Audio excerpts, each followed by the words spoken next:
శివయ్య ఆశీస్సులతో మనమందరం బాగుండాలని కోరుకుంటూ కడపలో ఉన్న దక్షిణ కాశీగా పేరుగాంచిన పుష్పగిరి క్షేత్రం గురించి తెలుసుకుందామండి.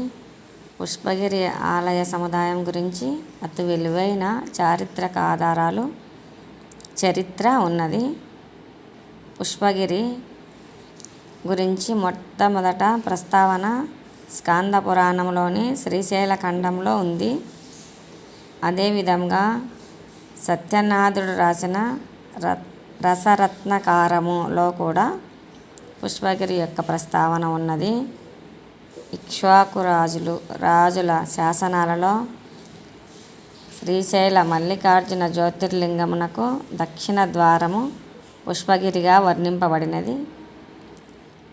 పూర్వం చోళుల వంశానికి చెందిన